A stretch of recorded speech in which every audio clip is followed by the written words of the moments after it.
Olá!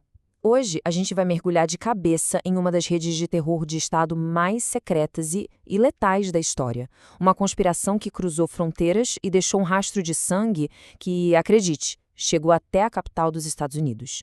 Vamos entender juntos como essa teia de terror foi tecida. Olha só, tudo começa com um evento que é simplesmente chocante, algo que parecia impossível. E não, a gente não está falando de uma zona de guerra, mas sim do coração de Washington, D.C., lá em 1976. A pergunta que fica é, como é que um carro-bomba foi explodir bem ali, em plena luz do dia? Os fatos são brutais, diretos ao ponto. Um ataque violento e tira a vida de Orlando Letelier, que era um importante opositor do regime militar chileno, e da sua colega americana, a Ronnie Moffitt. Imagina só, a audácia de um ato desses em solo americano deixou todo mundo perplexo sem entender nada. Então a pergunta que todo mundo se fazia era: quem? Quem estaria por trás de um atentado tão ousado? E a resposta, bom, ela não estava em um único país. Ela estava numa aliança sombria, uma coisa muito, mas muito maior do que qualquer um poderia imaginar na época. E essa resposta, ela tem um nome: Operação Condor, uma organização secreta transnacional que tinha sido formada um ano antes e com um propósito, digamos, absolutamente aterrorizante. Tudo aconteceu em 3 dias. 3 dias de reuniões secretas em Santiago, no Chile. Pensa só, oficiais da Argentina, Bolívia, Chile, Paraguai e Uruguai, todos juntos selando um pacto. Eles criaram ali, na prática, uma estrutura formal para colaborar e para caçar opositores, não importava onde eles estivessem. Era a oficialização de uma aliança de terror. E a missão deles? Bom, usando as palavras da própria ata confidencial da reunião, era uma coisa assustadoramente clara. Eles queriam basicamente criar uma espécie de Interpol do terror. Só que em vez de focar em crimes comuns, o alvo era o que eles chamavam de subversão. E o que era subversão para eles? Era um termo super vago, que podia ser desde oposição armada até ativismo estudantil, sabe? Qualquer tipo de dissidência política. E o objetivo final, sem meias palavras, era liquidar os inimigos. Aquele grupo inicial dos 5 países fundadores não demorou para crescer. Logo depois, Brasil, Peru e Equador também entraram. E com isso, claro, o alcance e a letalidade dessa rede se espalharam por praticamente todo o continente sul-americano. Mas é importante entender uma coisa. A Operação Condor não era só um bando de assassinos agindo por conta própria. Não. Era uma máquina. Uma máquina burocrática, com procedimentos, com unidades especializadas, tudo para realizar seus crimes de forma metódica, organizada, quase como uma empresa. Uma empresa do terror. E dentro dessa máquina existia uma unidade de elite. O nome dela era Tésio, uma referência ao herói grego, né?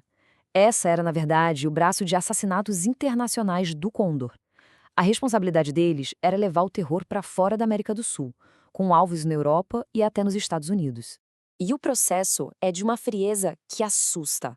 A escolha de quem ia morrer era feita por votação. Sim, por votação, como se fosse uma decisão de escritório. Funcionava assim: um país membro apresentava um alvo, aí os outros votavam, se a maioria aprovasse, pronto.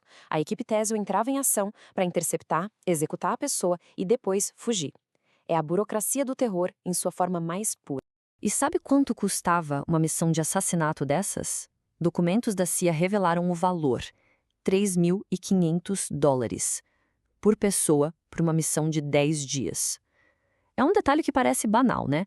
Mas é justamente essa banalidade que é tão chocante. Mostra essa natureza quase comercial do terror de Estado. E o custo humano de tudo isso? Bom, foi imenso. Pesquisadores conseguiram registrar pelo menos 21 operações da unidade Teseu fora do continente. E o número total de vítimas, entre sequestros, tortura, desaparecimentos, passa de 650 pessoas. E é bom lembrar, esses são apenas os casos que foram documentados. O número real é com certeza muito maior. E tudo isso, claro, nos leva a uma pergunta bem complexa. Onde é que os Estados Unidos entram nessa história?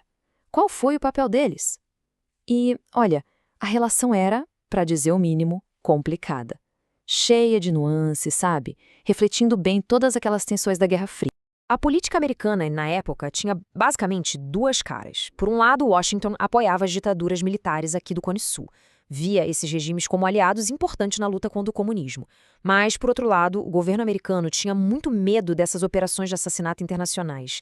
E não era tanto por uma questão moral, mas sim pelo risco de ramificações políticas adversas. A preocupação número 1 era poder negar qualquer envolvimento, sabe? Evitar a todo custo ser associado a esses crimes. E tem uma citação de um documento secreto enviado para o secretário de Estado Harry Kissinger, que é muito, muito reveladora. Diz assim: no cenário internacional, os generais latinos parecem nossos rapazes. Isso mostra o nível de proximidade que os Estados Unidos sentiam com esses regimes.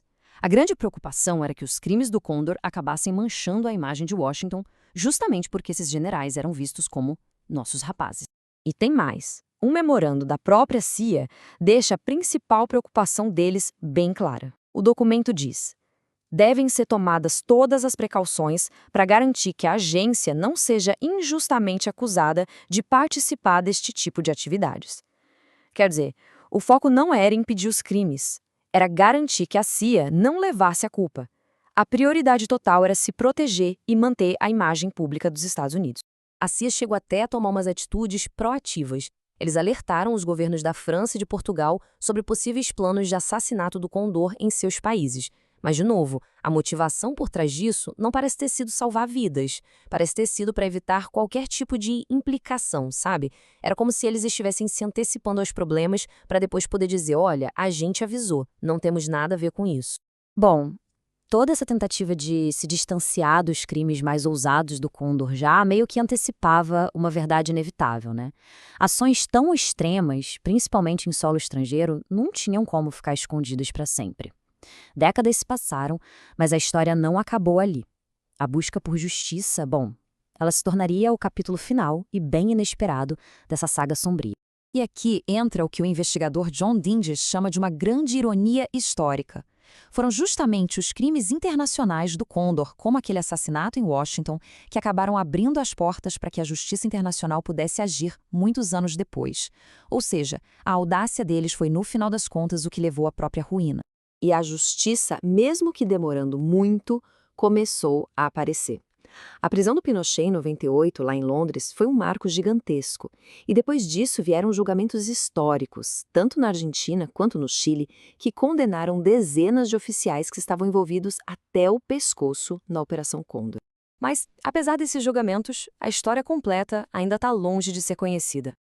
Muitos arquivos cruciais, militares, de inteligência, continuam secretos, trancados a 7 chaves por governos aqui na América do Sul, na Europa, nos Estados Unidos.